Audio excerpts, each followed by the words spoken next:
Fala, gente linda, beleza? Japa da redação aqui, sempre trazendo conteúdo de qualidade para vocês todos. E nessa aula especial do dia de hoje, falaremos sobre a questão da redação ITA 2024. E como o conteúdo está saindo fresquinho neste momento que eu gravo, a prova acabou de ser realizada, então peço a gentileza para vocês compreenderem que a falta de edição aqui não é uma falta de capricho, mas para trazer o conteúdo muito rapidamente para que você possa se prontificar a se contextualizar diante dessa prova de redação que acabou de acontecer 2024. Beleza? Então é mais por isso mesmo. Então, por todo o esforço que a gente está fazendo, não custa nada pedir aquela gentileza para todos vocês. Curta esse vídeo, compartilhe esse conteúdo e se você também quiser, se inscreve lá no nosso canal e ativa o sininho de notificações para receber as informações dos vídeos mais recentes publicados aqui, que dá aquela força também para a sua redação, para os seus vestibulares.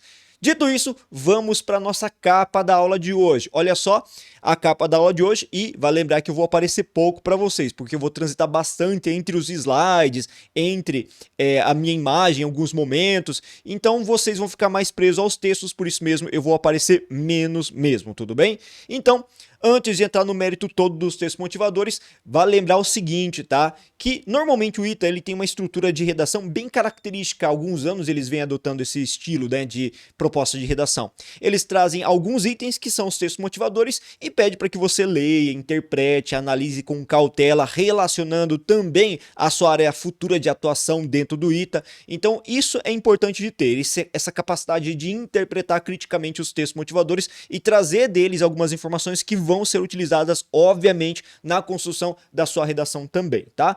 Então, normalmente nós temos 3, 4, 5 itens ou textos motivadores, só que dessa vez a proposta ITA foi mais enxutinha, trouxe apenas 2 itens, e esses 2 itens são muito próximos em termos de conteúdo, em termos de interpretação que você deveria fazer. Vou trazer para vocês na sequência, tá? Eu não vou ler todos eles integralmente, beleza? A gente vai trazer mais informações pertinentes pra gente aqui. Veja o primeiro item, o que ele dizia, tá? A primeira explosão de uma bomba nuclear aconteceu no dia 16 de junho de 1945, em um local conhecido como Jornada del Muerto, no estado do Novo México, Estados Unidos. Chamado pelo nome científico de Trinity Test, essa explosão confirmou que uma bomba atômica de plutônio poderia ser prontamente utilizada pelas Forças Armadas dos Estados Unidos. 20 anos mais tarde, em 65, o físico Robert Oppenheimer, lembrando que essa referência aqui também pode ser vista e analisada num filme, e se vocês assistiram esse filme recentemente lançado este ano ainda nos cinemas, com certeza isso ajudou bastante a contextualizar essa situação toda, tá? Um dos líderes desse projeto, ele declarou o seguinte: eu sou o tempo, o grande destruidor de mundos. Olha só o que ele diz aqui, tá? O texto motivador 1 trazia mais informações, que é justamente essa declaração do Oppenheimer, mas pelo que você pode observar, né, já de pronto você tem uma ideia do que ele estava tratando, do que ele queria, o que ele queria necessariamente abordar, principalmente 20 anos passado, depois de uma grande reflexão, ele chegou à situação ou a síntese das suas ideias acerca desse projeto, de que ele era um destruidor de mundos. Agora pensa comigo, o que será que ele quis dizer com tudo isso? É evidente que provavelmente ele estava se referindo à situação de que o projeto Manhattan nasceu com uma visão um tanto quanto otimista, mas ele percebeu 20 anos mais tarde que a sua criação, aquilo que ele ajudou a criar, também foi responsável por deflagrar uma ação contra a própria humanidade, uma tragédia gigantesca, um conhecimento tecnológico que permitiu o avanço bélico que armou diversas nações, e hoje a gente tem várias nações que inclusive fazem projetos nucleares com o propósito de obter armamento nuclear e dessa forma se proteger suas vidas, os seus interesses ideológicos inclusive, tá? Então veja, eu estou falando de um texto que deixa claro e evidente a experiência de um indivíduo que participou de um projeto que tinha um viés e que acabou tomando outras dimensões e outras proporções, em que a criação tomou conta realmente no âmbito global, trazendo uma tragédia também global. Olha só que interessante esse dado. Veja que o texto número 2 também trazia alguma coisa semelhante. Esse texto número 2 vai ser mais familiar a todos nós brasileiros, porque retrata um caso do Santos Dumont, né? Em 2018, Santos Dumont escreveu sobre os seus sentimentos ao receber de Albert R. Harley, presidente do Aeroclube da América, uma carta com relato do estabelecimento da primeira linha de correio aéreo naquele país. Esta carta veio encher de legítima alegria o meu coração, diz o Dumont, né? há já 4 anos sofre com uma notícia da mortandade terrível causada na Europa pela aeronáutica.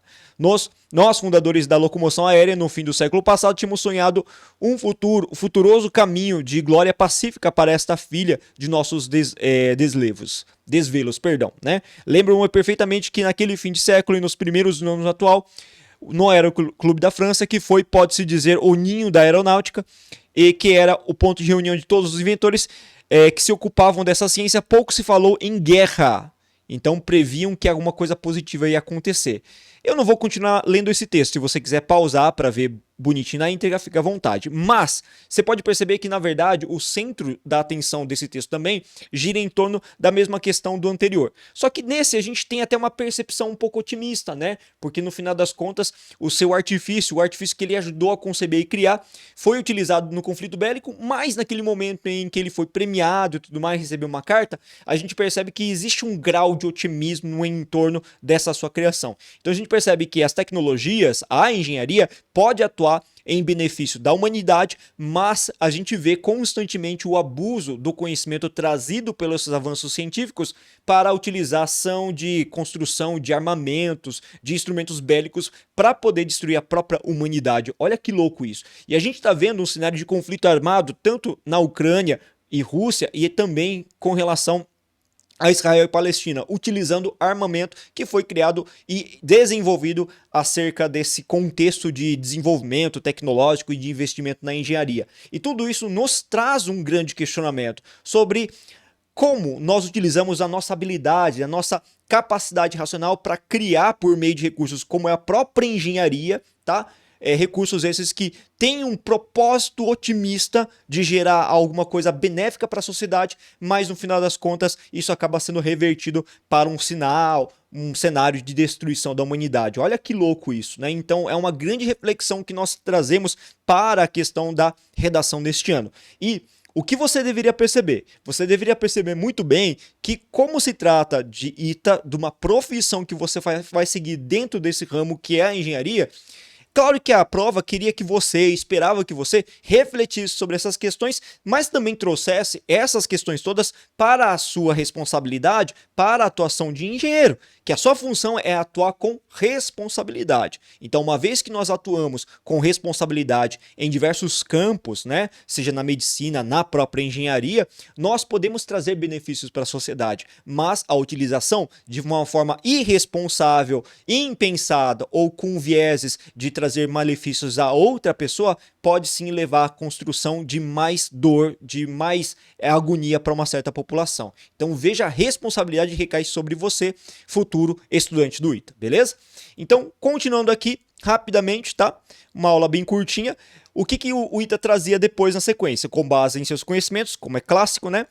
Em pelo menos um dos itens da coletânea, utilizando um desses itens, escreva uma dissertação a respeito da responsabilidade da engenharia frente aos problemas do mundo contemporâneo. Então você deveria abordar essa responsabilidade como um engenheiro futuro que você vai ser, como a engenharia vai se desenvolver, frente às questões de ordem contemporânea principalmente. E claro que a proposta pedia também tradicionalmente para você dar um título. Então perceba, você poderia analisar o passado para ter uma perspectiva e um recorte reflexivo do presente, tá?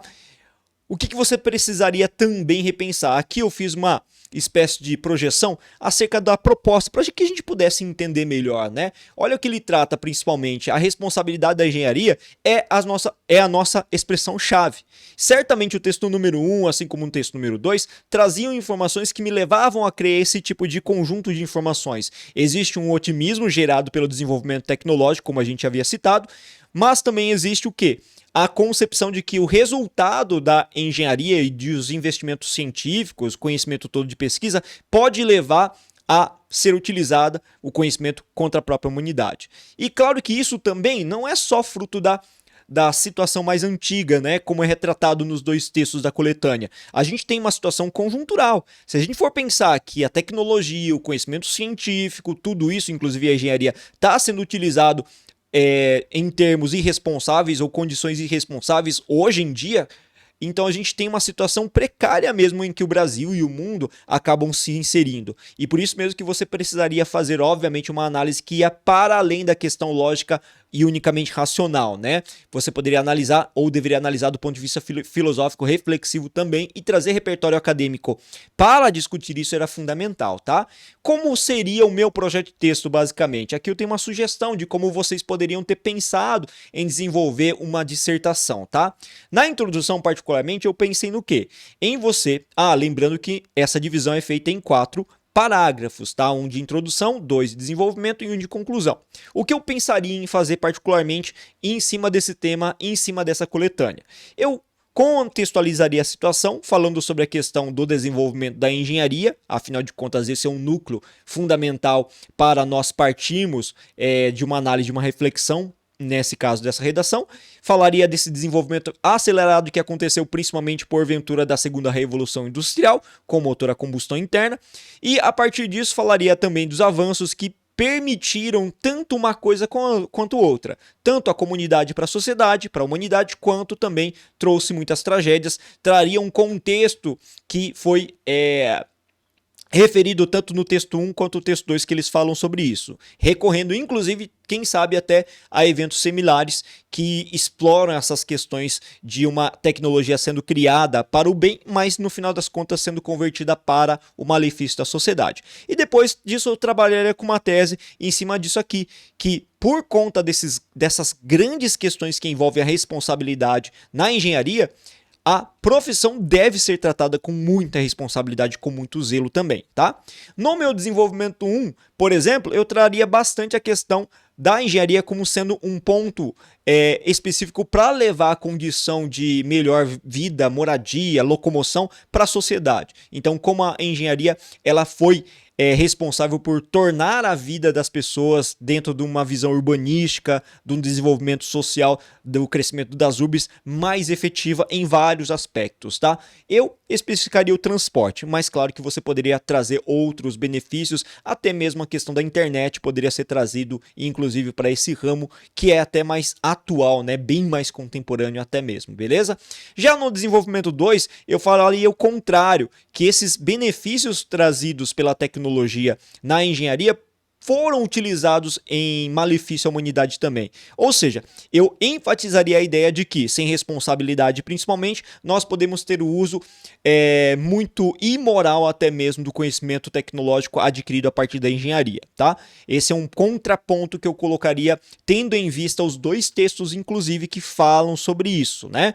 E, na conclusão, eu fecharia, retomando a minha tese, obviamente, retomando e fazendo uma breve síntese do desenvolvimento 1 e 2 estrategicamente, e traria um fechamento. E nesse fechamento eu faria uma reflexão acerca do exercício responsável e como é fundamental a moralidade, a ética e a conduta de direitos humanos associado à ação, ao desenvolvimento tecnológico dado pela função de engenheiro também. Veja que nesse processo de desenvolvimento textual, você deveria também, obviamente, recrutar repertório. ITA, como sempre, exige muito repertório. Então, particularmente, creio que em torno de 3 repertórios poderiam ser muito bem construídos a partir da introdução, desenvolvimento 1, 2 e para fechar uma conclusão retomando essas ideias.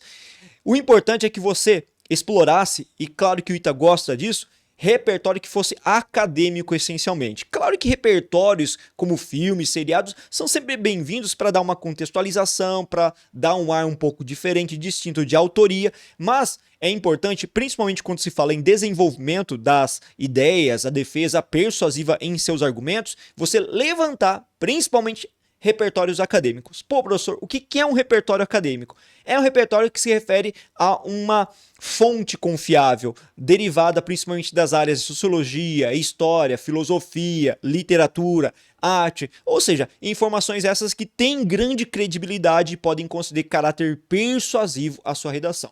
Não se esqueça também que você deveria ter feito o quê? Estabelecido uma ponte com o presente. Afinal de contas, o tema remetia a quê? A responsabilidade da formação da engenharia, especificamente, com relação ao mundo contemporâneo. Claro que isso não impediria você de explorar o passado, mas era importante estabelecer uma ponte entre o passado e o presente para falar especificamente e, claro, focando bastante nas condições do presente da atual conjuntura. E um olhar clínico sobre a atual conjuntura é muito importante porque o ITA valoriza bastante aquele aluno reflexivo, antenado com as coisas que estão acontecendo no mundo nos dias de hoje. Gente linda, ficamos por aqui hoje, mas logo mais no nosso canal eu vou soltar uma aula completinha acerca dessa temática de redação com um modelinho pronto para vocês se pautarem, se basearem no que vocês deveriam realmente ter construído solidamente na dissertação. Então aguarde que nessa semana ainda a gente vai soltar esse vídeo, ok? Muito obrigado por ter assistido esse conteúdo até o final. Faz o seguinte, dá uma ajudinha pra gente, se não deu lá no começo, dá agora, dá aquele likezinho, compartilhe nosso conteúdo e se você não é inscrito, vai lá, se inscreve porque ainda dá tempo. Valeu, gente linda, bons estudos e até a próxima aula. Nos vemos então em breve.